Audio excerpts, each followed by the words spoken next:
الحمد للہ رب العالمین والصلاة والسلام علی اشرف المرسلین سیدنا و نبینا و حبیب قلوبنا و طبیب نفوسنا مولانا ابی القاسم محمد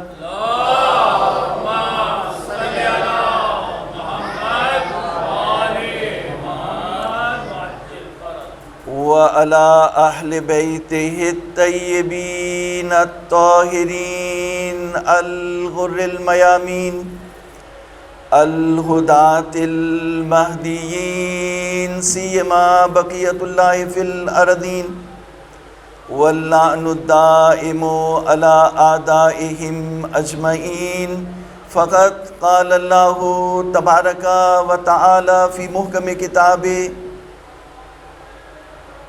قل اطیعوا اللہ و اطیعوا الرسول لعلکم ترحمون صلوات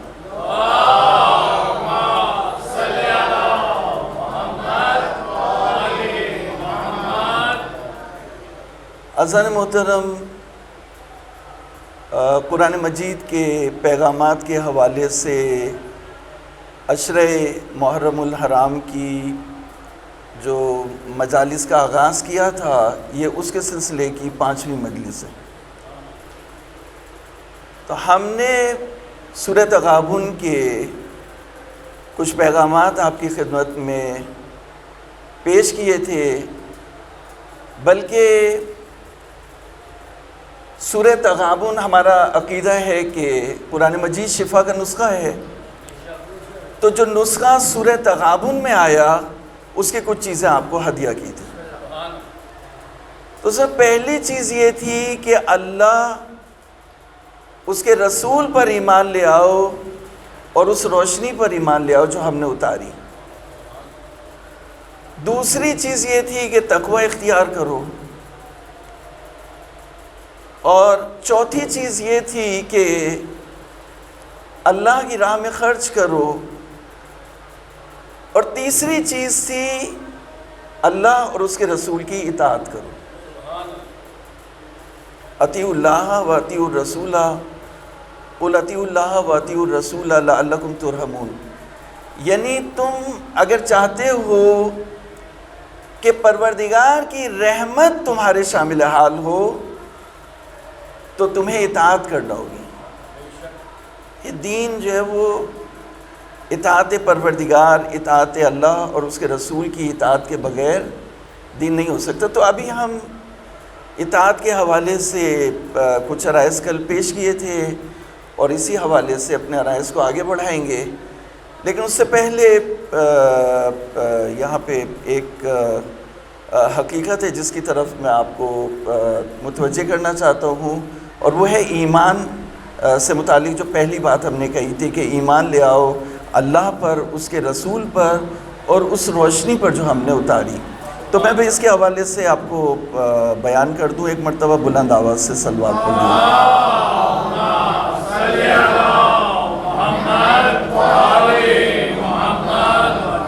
اب دیکھیے، میں تکرار نہیں کروں گا، گزشتہ دنوں میں ثابت کیا کہ 3 چیزوں پر ایمان لانے کا حکم دیا۔ میں تکرار نہیں کروں گا، 3 چیزوں پر ایمان لانے کا۔ اب توجہ رکھیے گا اپنی۔ اب سورہ منافقون شروع ہوتی ہے یہاں سے کہ منافق آئے پیغمبر خدا صلی اللہ علیہ وسلم کی خدمت میں۔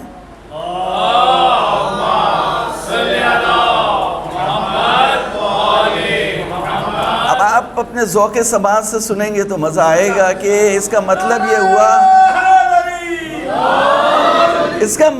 یہ ہوا کہ بزم رسالت میں منافق بھی آتے تھے۔ اذا جاءک المنافقون، اے میرے حبیب منافق آپ کے پاس آئے، قالوا نشہد انک لرسول اللہ، منافق آئے، آ کے بیٹھے، انہوں نے بزم سجا، بزم رسالت میں آئے، اور آ کر انہوں نے گواہی دی کہ ہم گواہی دیتے ہیں کہ آپ اللہ کے رسول ہیں۔ میں آیت کو معنی کر دوں تاکہ ہم نے یہ طے کیا ہے کہ قرآن کی تفسیر قرآن سے ہی کریں گے، حدیث ابھی شامل نہیں کر رہے ہیں، ٹھیک ہے؟ ایک اور مرتبہ صلوات ہدیہ کر دیں۔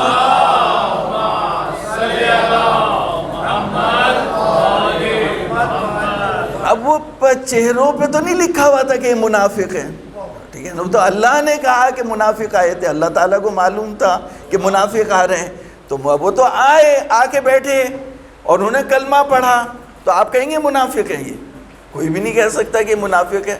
آ کے انہوں نے کلمہ پڑھا، کہا کہ نشہدو، قالوا نشہدو انک لرسول اللہ، ہم گواہی دیتے ہیں کہ آپ اللہ کے رسول ہیں۔ تو اللہ تعالیٰ کہتے ہیں واللہ یعلم انک لرسول، تمہارے کہنے سے ہمارے محمد رسول نہیں بنیں گے، تمہاری گواہی سے رسول نہیں بنیں گے، وہ تو پہلے ہی سے رسول ہیں۔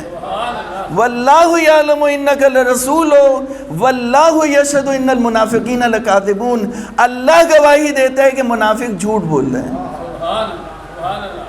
اللہ تعالیٰ نے گواہی دی، پیغمبر خدا صلی اللہ علیہ وآلہ وسلم نے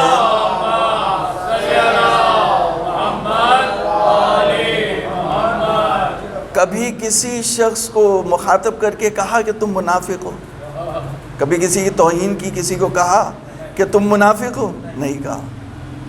اب آپ دیکھیے، غور کیجئے اس بات کے اوپر، اللہ کے رسول نے کبھی کسی شخص کو در پردہ بتایا؟ وہ تھے جو رازدار تھے، وہ رازدار تھے، ان کی بات چھوڑیں، ان کو پتا تھا کہ کون منافق ہے، تو ان کو کہا تھا کہ اپنے منہ کو بند رکھنا، بولنا نہیں۔ تو رسول اللہ کا راز ان کے سینے میں دفن رہا اور امانت امانت رہی، تو ایسے بھی تھے۔ لیکن اللہ کے رسول نے کبھی کسی کے بارے میں نہیں کہا کہ یہ منافق ہے، اللہ نے کہا کہ یہ منافق ہے۔ اللہ نے کہا، اللہ نے گواہی دی، کہا کہ محمد اللہ کے رسول ہیں، لیکن اللہ گواہی دیتا ہے کہ منافق جھوٹ بول رہے ہیں۔ تو بھائی محمد اللہ کے رسول ہیں، منافقوں نے سچ بولا یا جھوٹ بولا؟ آپ مجھے بتائیے۔ سچ بولا، منافقوں نے سچ بولا، لیکن اللہ نے ان کی گواہی کو جھوٹا کہا۔ توجہ ہے یا نہیں ہے؟ اللہ نے ان کی گواہی کو بولا کہ جھوٹ بول رہے ہیں، یعنی یہ خبر دے رہے ہیں کہ یہ اللہ اور اس کے رسول پر ایمان لے آئے، جبکہ یہ اللہ اور اس کے رسول پر ایمان نہیں لائے۔ توجہ رکھیے، یہاں پہ دو چیزوں پہ ایمان لے کر کے آئے ہیں منافق، اور وہاں پہ 3 چیزوں پر ایمان لانے کی بات ہو رہی ہے۔ صلوات پڑھیں محمد والے محمد۔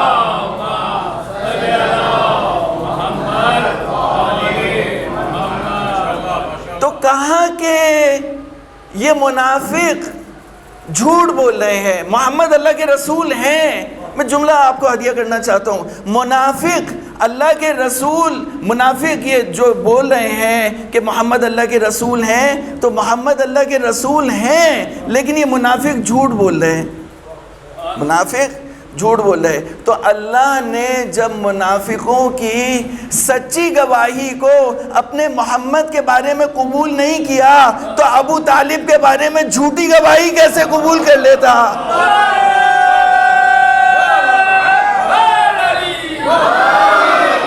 عظمت ابو طالب علیہ السلام، بلند ترین سلام۔ ہے نہیں بھائی، آ کے کہا کہ محمد اللہ کے رسول ہیں۔ بھائی محمد اللہ کے رسول ہیں، تمہارے کہنے سے محمد اللہ کے رسول نہیں ہے، تو اللہ نے محمد کے بارے میں منافقوں کی گواہی کو قبول نہیں کیا، جبکہ محمد اللہ کے رسول ہیں، تو ابو طالب کے بارے میں کیسے اللہ گواہی کو قبول کر لیتا؟ تو عزیزو، یہ میں آپ کو یہ ہدیہ کرنا چاہتا تھا، سورہ منافقون کی ابتدائی جو آیات ہیں وہ آپ کو ہدیہ کرنا چاہتا۔ تو قرآن مجید میں احکامات ہے۔ اب ہماری جو ہے وہ گفتگو واپس آئے گی اسی پر جہاں سے چلے تھے، اور وہ ہے اطاعت پروردگار، اطیع اللہ۔ جب میں نے آپ کو یہ بتایا کہ جہاں پر امر پروردگار آ جائے،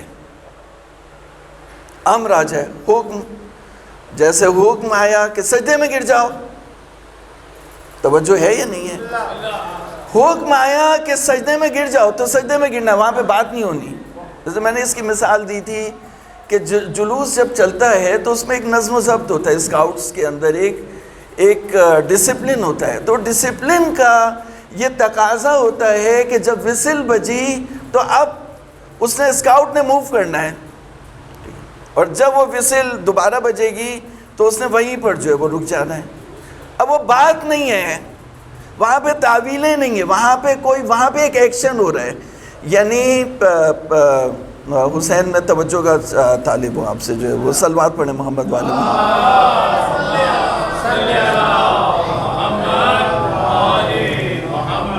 اطاعت ایک اوبیڈینس ہے، وہاں باتیں نہیں ہیں. اللہ نے حکم دیا، بس آپ نے کرنا ہے اسے. اس میں تعویلیں نہیں ہیں کہ یہ ہو گیا تھا، وہ جو تعویلیں جو دیتے وہ ابلیس ہے. تو جب حکم ہوا کہ سجدے میں گر جاؤ تو سارے سجدے میں گر گئے. جو تھے مطیع و فرما بردار وہ سب کے سب سجدے میں گر گئے.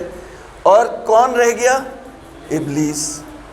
اس نے بولا نہیں میں تو یوں تھا وہ تھا، اس سے افضل تھا، یہ مٹی تھی میں آگ تھا، کیا تھا، تعویلیں نکالی. حکم کو مان لیتا، اس کے بعد تعویلیں لے آتا تو پھر ایک بات تھی. اطاعت نہیں کی، نافرمانی کی اس نے. تو حکم کی مطابقت کرنا اطاعت ہے، حکم کی نافرمانی کرنا، ڈس اوبیڈینس کرنا معصیت ہے. یہ بات بتائی تھی، اور یہ بتایا تھا کہ رسول جو کریں ان کے پیچھے چلنا، اسی کام کو جو رسول نے کیا اسی کام کو کرنا اتباع ہے. رسول نے ایک غیر مذہب کی عورت، ایک یہودی عورت کی عیادت کی. ہم میں سے کتنے لوگ ہیں یہاں پر جو اگر کوئی ہندو مذہب سے آ جائے، کوئی کرسچن مذہب سے آ جائے، کسی اور مذہب سے آ جائے تو اس سے ہمارا بیہیویئر کیسا ہوگا؟ کیا رسول اللہ صلی اللہ علیہ وسلم نے جب ریاست مدینہ بنائی تو اپنے ہمسایوں سے، نیبرز سے کیا رویہ رکھا، ان کی پالیسی کیا تھی، اور ہمارے جو ہمسائے ان سے کیا پالیسی ہے؟ تو ویسے تو سیرت رسول کی بات کرتے. تو ابھی میں بات کو پھیلا نہیں رہا، میں اتباع کا مطلب بتا رہا ہوں، آپ کے ذہن یہیں پہ محفوظ ہے. صلوات دیا گیا.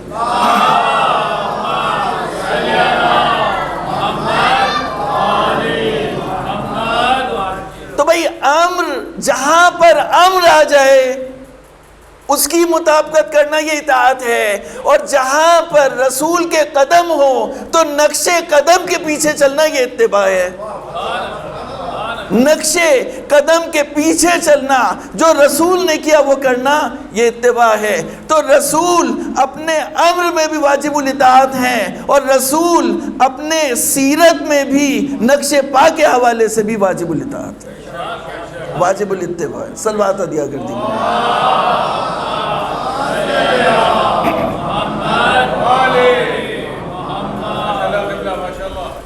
یہ بات پہلے کی تھی تو ہم نے اس کی وضاحت کی تھی اور اس کو میں نے آپ کے سامنے تکرار کیا.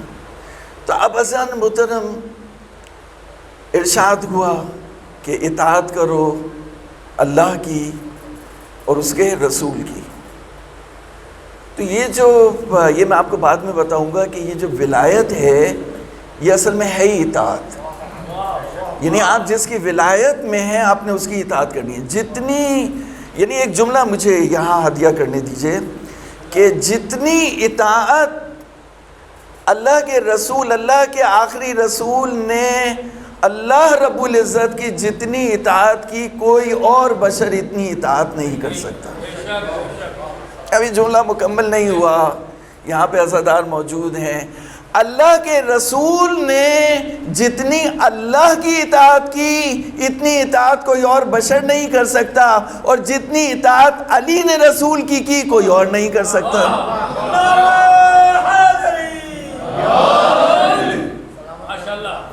علی نے جتنی اطاعت رسول کی علی نے کی اتنی اطاعت کوئی نہیں کر سکتا.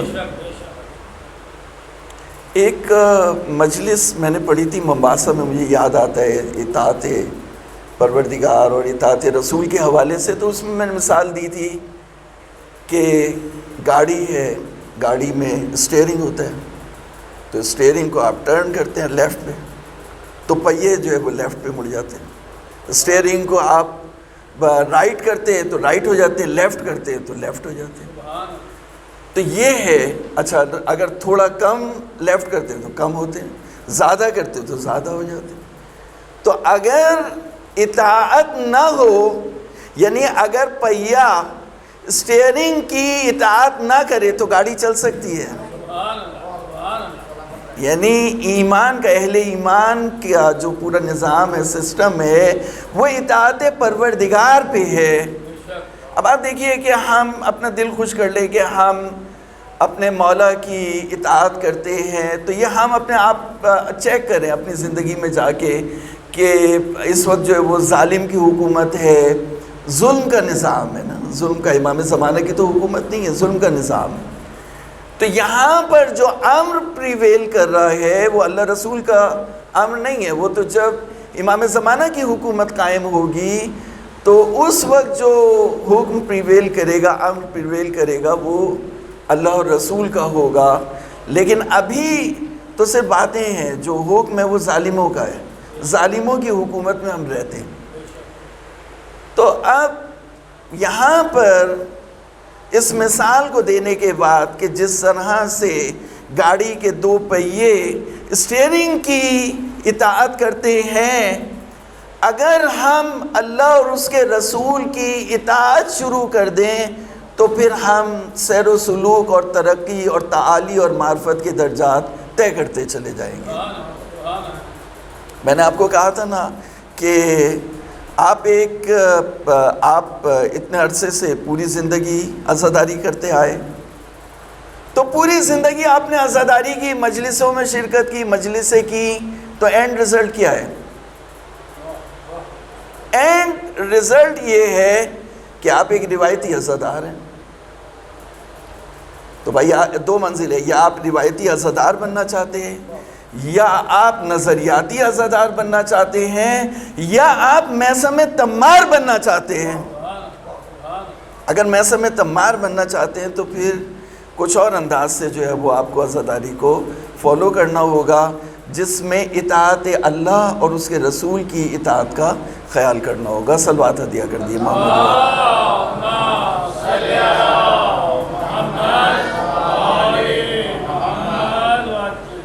سلوات جو ہے وہ مناسبت نہیں رکھتے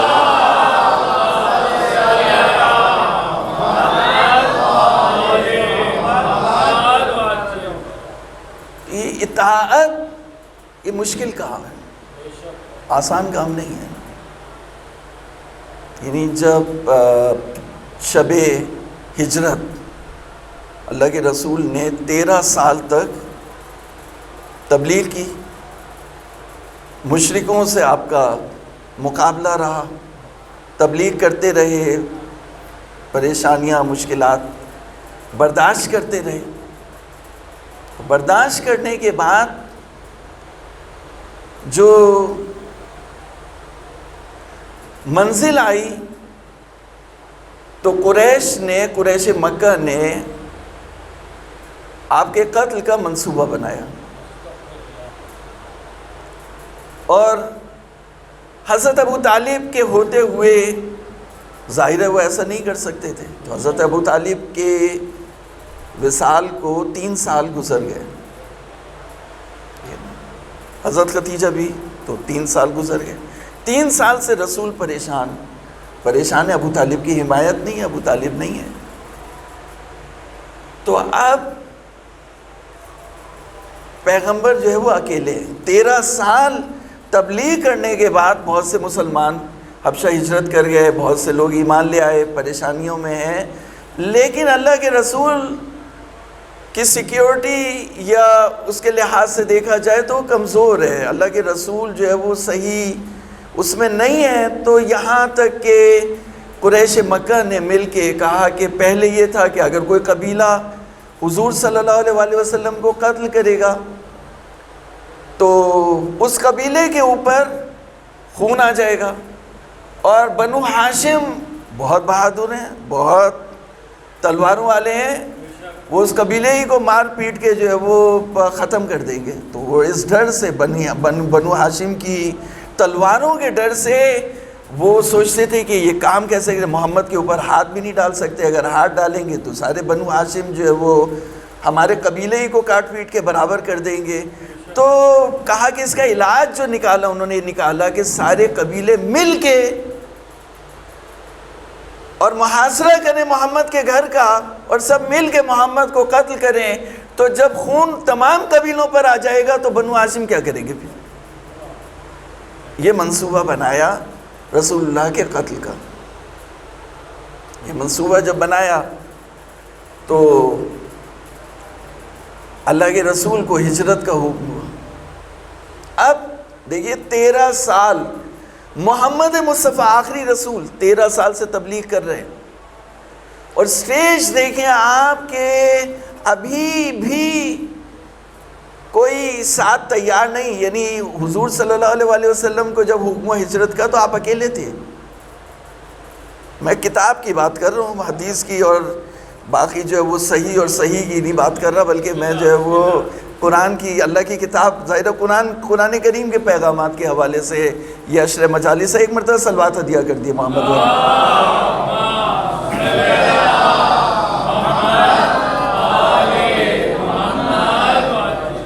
میں آپ کو یہ مثال دینا چاہتا ہوں کہ رسول کی اطاعت کرنے والا صرف ایک تھا. تو جب حکم آیا ہجرت کا تو اللہ کے رسول نے کہا کہ میری زندگی جو ہے وہ خطرے میں ہے, اور یہ سب جو ہے وہ محاصرہ کرنے کے لیے آ گئے علی. تو کہا یا رسول اللہ اب کیا کرے؟ کہا کہ اللہ تعالیٰ نے ہجرت کا حکم دیا ہے تو تم میرے بستر پر سو جاؤ.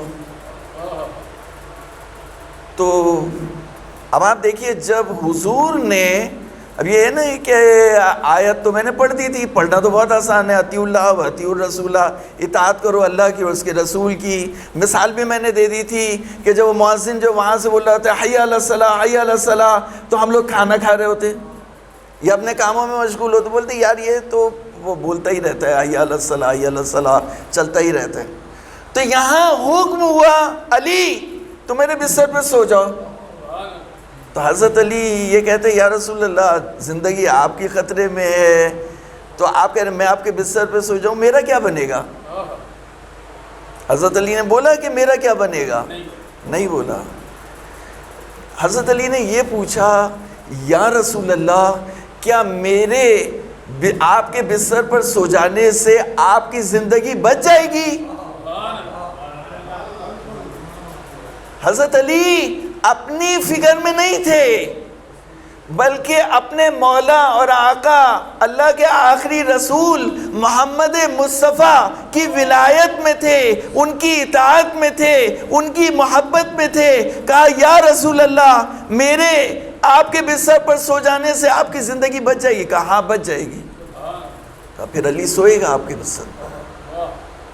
تو اب جو سوئے تو رسول بن کے سوئے. صلوات ہدیہ کریے محمد والا.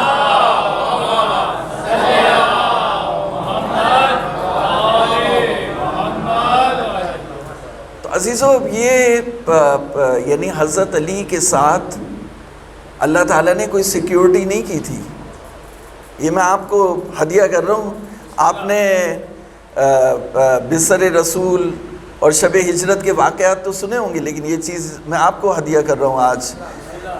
جب تک علی بسر رسول پر سوئے, جب تک علی کی سیکیورٹی اللہ کی طرف سے نہیں آئی تھی, لیکن جب علی نے اپنی جان رسول پر قربان کر کے بستر رسول پر سوئے تو اللہ تعالیٰ نے اس کے بعد سے جبرائیل اور میکائیل کو حکم کر دیا کہ علی جب بھی کسی محاذ پر دشمن سے لڑنے کے لیے جائے گا تو دائیں طرف تم ہوگے, بائیں طرف تم ہوگے.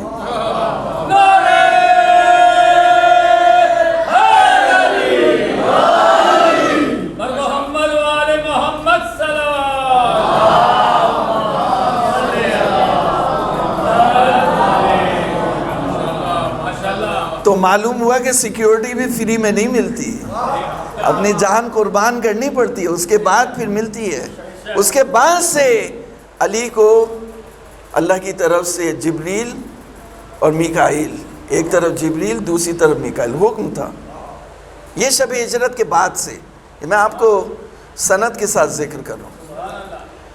تو عزیزو، یہ مظہر اطاعت پروردگار، جتنی اطاعت فاطمہ زہرا نے کی ہے رسول کی، اتنی اطاعت کوئی نہیں کر سکتا۔ عظمت فاطمہ الزہرا سلام اللہ علیہا بلند ترین صلوات۔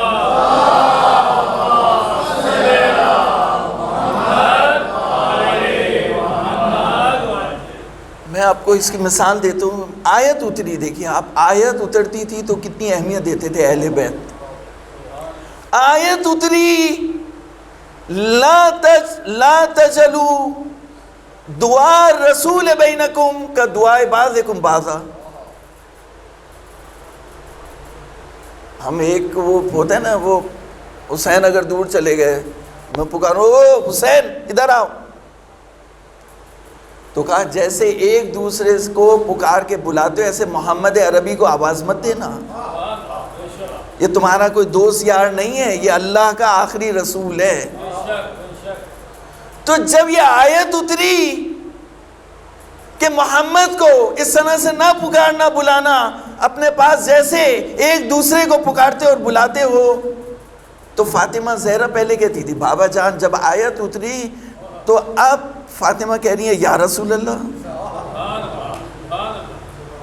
فاطمہ زہرا نے کہا یا رسول اللہ، رسول نے ایک دن سنا تو نظر انداز کر دیا، دوسرے دن سنا نظر انداز کر دیا، تیسرے دن جب کہا یا رسول اللہ تو کہا بیٹی یہ آیت تمہارے لیے نہیں اتری، مسلمانوں کے لیے اتری ہے، تم بابا جان کہہ سکتی ہو، یہ آیت دوسرے لوگوں کے لیے اتری ہے۔ تو معلوم ہوا کہ کچھ آیتیں فاطمہ زہرا کے لیے اترتی ہیں اور کچھ آیتیں مسلمانوں کے لیے اترتی ہیں۔ محمد والے محمد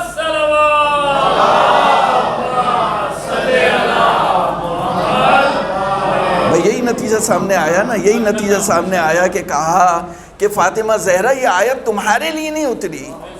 اس کا مطلب یہ کہ کچھ آیتیں فاطمہ زہرا کے لیے اترتی ہیں اور کچھ آیتیں مسلمانوں کے لیے اترتی ہیں۔ تو انشاءاللہ جتنا ہو سکا تو ہم آئندہ دنوں میں آپ کو بتائیں گے کہ کون سی آیتیں فاطمہ زہرا کے لیے اترتی ہیں اور کون سی آیتیں مسلمانوں کے لیے اترتی ہیں۔ ایک اور مرتبہ عظمت فاطمہ زہرا پہ صلوات و درود۔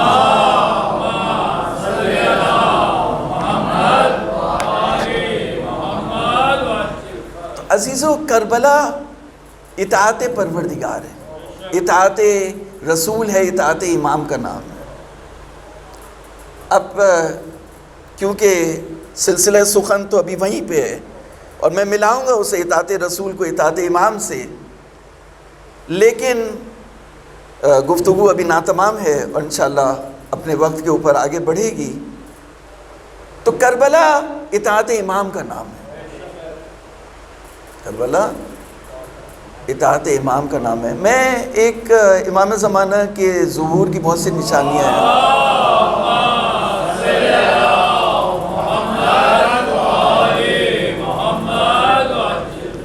انسان اپنی زندگی میں ایسا ہوتا ہے کہ اس کے اپنے مصروفیات ہوتی ہیں، اس کے اپنے معمولات ہوتے ہیں، اس کی بہت سی چیزیں ہوتی ہیں، لیکن کبھی اسے کسی بڑی جگہ سے کال آ جاتی ہے اور کسی اوپر کی جگہ سے کال آ گئی۔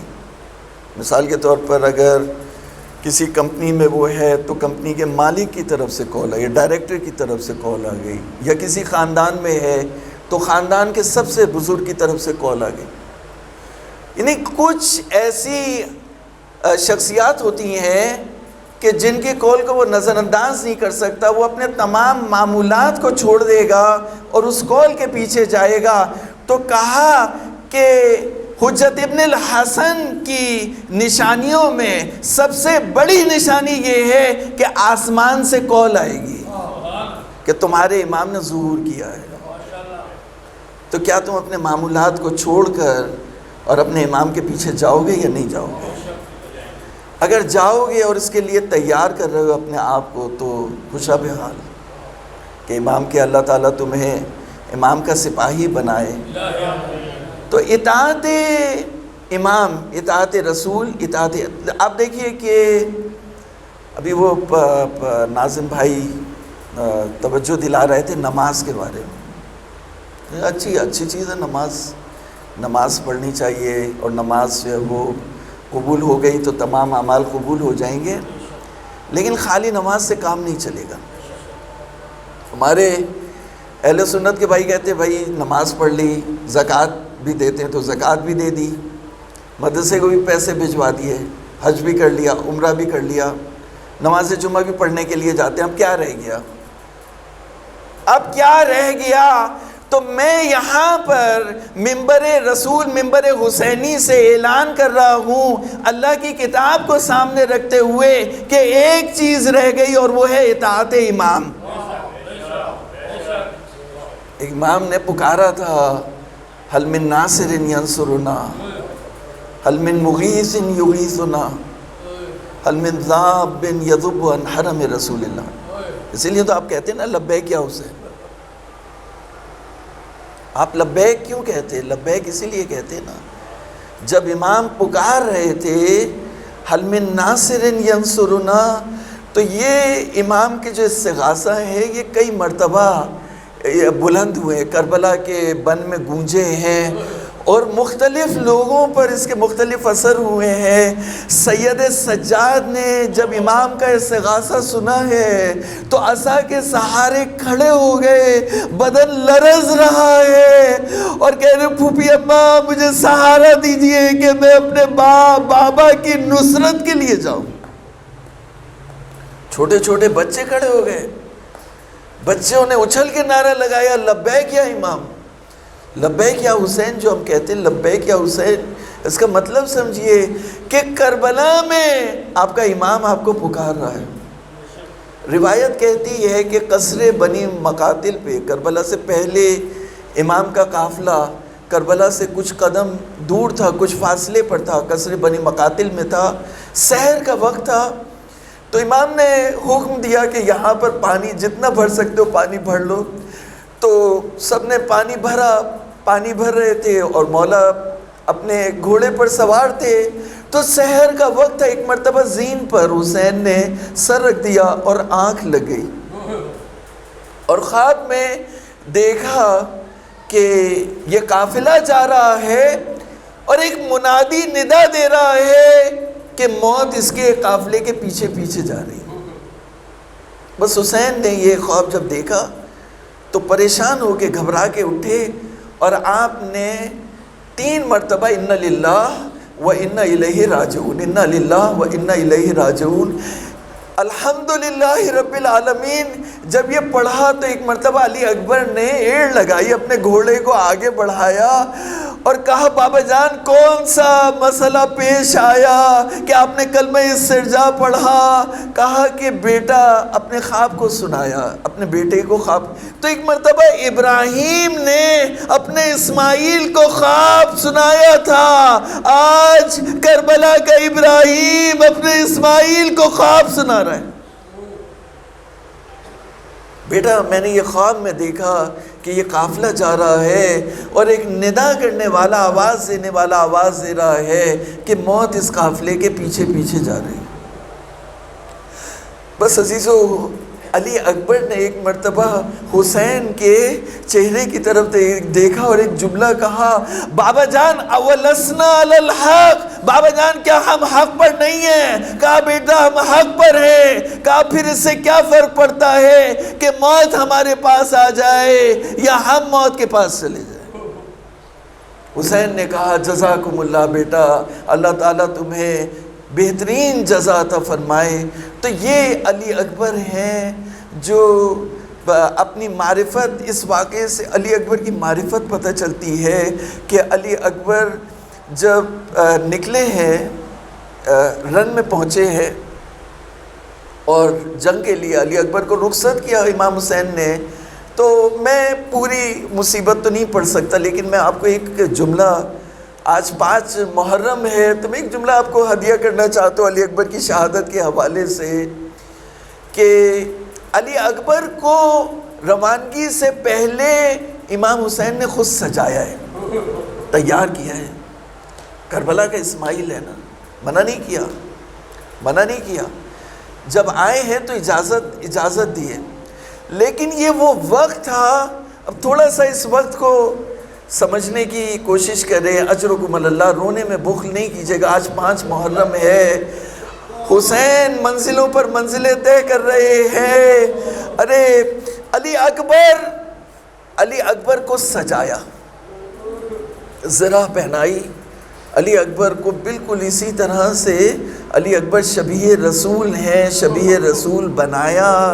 اور بنانے کے بعد کہا کہ بیٹے تمہاری پھوپھی نے، زینب نے بہت زحمتوں سے تمہیں پالا ہے، اپنی پھوپھی سے اجازت لے کر کے آؤ. آپ کو احساس نہیں، اندازہ نہیں کہ اس وقت جب علی اکبر کو خیام میں بھیجا تو اس وقت کیا حال تھا. اس وقت یہ حال تھا کہ حسین غریب ہو گئے تھے، عباس کے بازو کٹ چکے تھے، قاسم کی پامال زدہ لاش آ چکی تھی، اصحاب کی لاشیں آ چکے تھے، اونو محمد کو رو چکے تھے، تمام اصحاب و انصار بنی ہاشم کے تمام لوگ شہید ہو چکے تھے. اب علی اکبر نے جب دیکھا، علی اکبر خیام کا انتظام سنبھالتے تھے، علی اکبر نے دیکھا کہ فوجیں بڑھ کر حملہ کر رہی ہیں، میرے بابا کا علمدار بھی شہید ہو چکا ہے، میرا بابا غریب ہو گیا، میرا بابا اکیلا ہو گیا. کہا بابا اب مجھے لڑنے کی اجازت دیجیے. حسین نے علی اکبر کو سجایا اور سجا کے پھر اس کے بعد کہا کہ بیٹے جاؤ اپنی پھوپھی سے اجازت طلب کرو. علی اکبر جب خیمے کے اندر گئے تو مقاتل یہ لکھتے ہیں کہ سیدانیوں نے اور بیبیوں نے ایک حالہ بنایا، ایک دائرہ بنایا، علی اکبر کو گھیر لیا، اور وہ بیبیاں، وہ بچے جو التش پیاس سے بیتاب ہو رہے تھے اور لاشیں خیموں کے اندر تھے، ان بیبیوں نے ایک مرتبہ علی اکبر کے دامن کو تھام لیا. کہا علی اکبر ہماری غربت و تنہائی پر رحم کرو. ہم غربت ہے نا. علی اکبر کو کسی طرح سے حرم چھوڑتے نہیں تھے، یہاں تک کہ امام حسین خیمے میں آئے اور کہا کہ بیبیوں علی اکبر کو چھوڑ دو، یہ جنت کا راہی ہے. علی اکبر رخصت ہوئے. بس یہاں تک کہ وہ وقت آیا کہ علی اکبر کا سلام آخر آیا.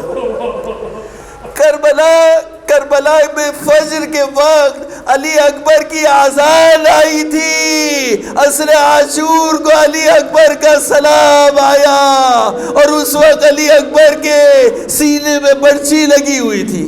جب سینے میں برچی لگی تو علی اکبر نے گھوڑے کی گردن میں اپنے ہاتھوں کو حمائل کیا، اور یہ گھوڑا علی اکبر کو قلب لشکر میں لے گیا. جس کے ہاتھ میں تلواریں تھی، تلواروں سے علی اکبر کو کاٹا، نیزے علی اکبر پہ مارے، تیر علی اکبر پہ مارے. علی اکبر گھوڑے سے گرے تو کہا بابا جان علیک منی السلام. حسین لڑکھڑا کے گرے، کھڑا ہونا چاہتے تھے تو آنکھوں میں اندھیرا آیا. کہا الدنیا بعدک لفا، بیٹا علی اکبر تمہارے بعد دنیا تاریک ہو گئی. مقاتل میں یہ کہتے ہیں کہ اب حسین کا کوئی یاور و انصار نہیں تھا، کوئی ساتھ دینے والا نہیں تھا. پورے 30,000 کے لشکر میں حسین اکیلے تھے. کس طرح سے گرتے تھے اور پھر کھڑے ہوتے تھے، آنکھوں کے سامنے اندھیرا رہتا تھا، کمر ٹوٹ چکی تھی. یہ کہتے جاتے تھے بیٹا علی کہاں ہو.